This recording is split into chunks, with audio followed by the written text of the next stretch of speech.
Hello, welcome to Microsoft Ignite here in Chicago. I'm Matt McSpirit, technical evangelist for all things data center, and I'm joined by a familiar face, many of you will recognize from keynotes gone by, Vijay Tiwari. Welcome.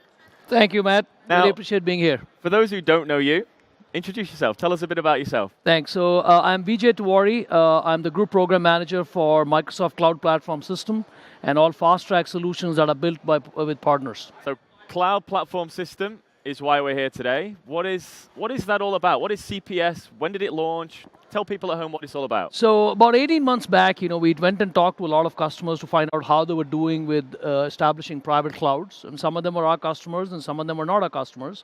And we recognized that about 60 to 80% of customers were failing to be able to realize the benefits of the private cloud.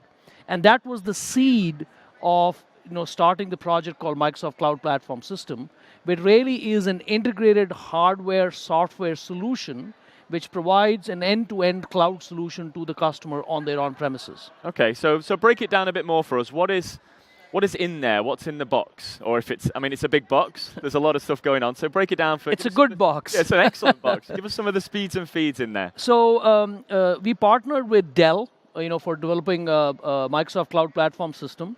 The solution itself is available in units of a rack.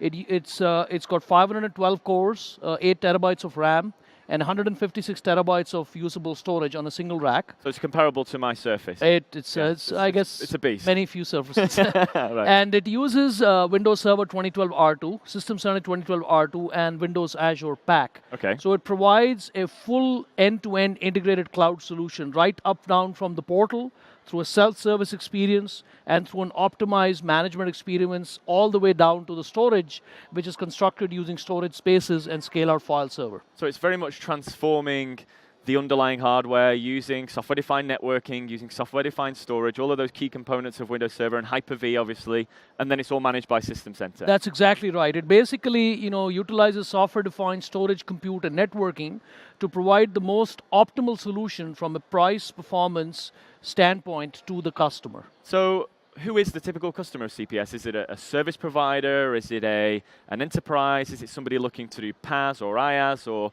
we hear all of these different terms. What are the scenarios really? Yes. It's actually all of them. All of the above. It's all of the above. And we've seen customers ranging from service providers to large enterprises who want to act like service providers inside their data centers. So they've got multiple tenants, multiple business units inside the organization, and they want to have an optimized cloud infrastructure which is multi-tenant, so that multiple customers can share the capacity, underlying capacity, and then they have the ability to provide, a chargeback, if you will, to those customers. So we've seen the wide spectrum of customers ranging from service providers all the way to enterprises. And because it actually has Windows Azure Pack, you can also offer PaaS services on CPS, such as websites, database as a service, and so on and so forth. Okay, so seeing as we're here at Ignite, what's new around CPS? So that gives people a good grounding, but what's new on what's just been announced? So CPS, we launched CPS in October 2014. And it's been about 6 months out there in the market. And what we've been doing is that we go talk to customers and we provide an updated set of capabilities every quarter or so to CPS. So at this conference, we are announcing the capability to do off-stamp backup. So you can actually now keep a copy of the data, backup copy of the CPS stamp. You can also do disaster recovery from CPS directly into Azure. So if you don't have a second data center, you can now have a primary site which is on premises using Cloud Platform System, and then you can disaster recover your VMs or applications in Microsoft Azure. And that's using Azure Site Recovery and Hyper-V That is using Azure Site Recovery to get into Azure. All right, cool. The third thing we are announcing is that we've been working with a lot of customers who want to provide services to the federal government in the United States, and there is a certification program called FedRAMP. And service providers who have to provide services to the federal government in the United States have to certify themselves using a FedRAMP program.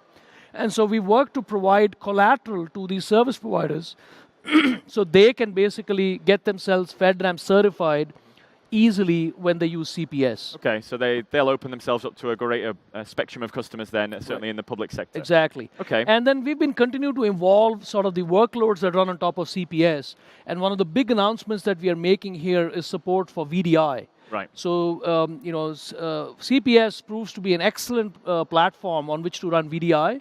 So we're announcing support for running the Microsoft VDI solution, whether it happens to be RDSH or the VDI client VDI solution. And in addition, we are partnering with Citrix, so you can also run the Citrix Zen Desktop VDI solution on top of CPS. Great. Now, you mentioned workloads being critically important to what you're running on CPS, and you want to keep them as available and as up as possible. But when it comes to things like maintenance, that always causes people a bit of a headache, traditionally. Yep. How have you got around, not necessarily got around, but how do you ensure that we can keep workloads and stuff online and running as much as possible with some of the secret sauce and magic that you've added to CPS? Not too secretive, obviously. Yeah. So one of the things that we recognized early on that we've been in the business of providing building blocks for customers so they can develop cloud solutions. But with CPS, we've really taken the step further and said, rather than providing you building blocks, we'll actually provide to you an end-to-end solution. And so when you're operating a cloud, as you're operating Azure, and we spent a lot of time to understand how do people operate Azure, how do our infrastructure teams operate Azure, and we learned a lot from them, and we've taken that learning and then packaged that up into software and guidance, so customers can operate CPS optimally. Right. One of the most important things that customers have to do when operating infrastructure like this is to be able to patch the infrastructure. And they want to do it in a manner such that the tenant workloads that are operating on top of CPS do not have to take downtime. So we developed what is called as a patching and update framework for CPS. And this patching and update framework basically automates and orchestrates the application of patches across the entire stack: Windows Server, System Center, Windows Azure PAC. And it does so in a manner so it does not take the tenant workload down. Right. So as an example, if you have to patch the Hyper-V host, this patching and update framework first goes and inventories all the patches that are applied to the particular Hyper-V host, decides what are the ones that are applicable to this particular Hyper-V host, then drains all the VM using live migration, puts them onto a separate host, so the tenant workloads just continue to run. Then it patches the Hyper-V host, reboots it, brings it back into the fold, and then puts the VMs back on this Hyper-V host. All completely seamless, no interruption. All completely seamless. In fact, we released our first update, CPS Update 1, at the end of March. Okay. And we are pleased that on a 2-rack system, we've been able to patch the entire 2-rack system in about 16 hours. Okay. And during the 16 hours, the consumers of CPS, the people who are using the VMs, they don't even know that anything is happening under the covers, and things just work seamlessly. Excellent. Now, CPS is a fantastic innovation that Microsoft has invested a lot in.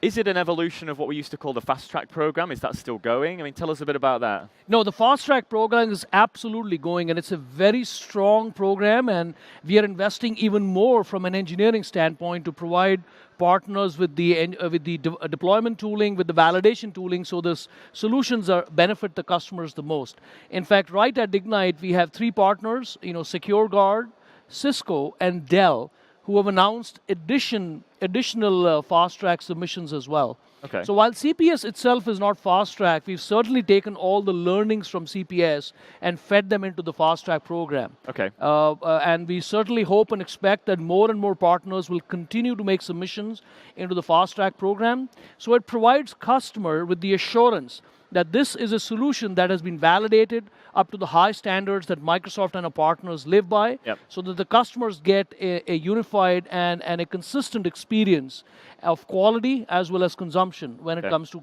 solutions in the market. So my final question then, and it's one I think you've heard a lot on the stands this week at the booth. What about the Azure Stack? Where does that fit into CPS going forward? Can you give us a bit of insight into what you're thinking? Absolutely. So Azure Stack is literally Microsoft taking a strong step forward and bringing the very technologies that are available in Azure to the customers on premises. And in the future, we will certainly have a Microsoft CPS and other fast track solutions which are built using Microsoft Azure Stack. Right. Of course, timing as and when the Microsoft Azure Stack evolves, we'll then also provide more information about timelines. But absolutely, future solutions will be built using Microsoft Azure Stack. So stay tuned for that. And also, Vijay has been involved in a number of sessions this week, as has the CPS team, so you can check those out on demand as well. But that's all we've got time for. Thank you very much for coming along. Thanks to you at home for joining us. Hopefully you found it useful, and we will see you again on another Channel 9 broadcast. Thank you so much.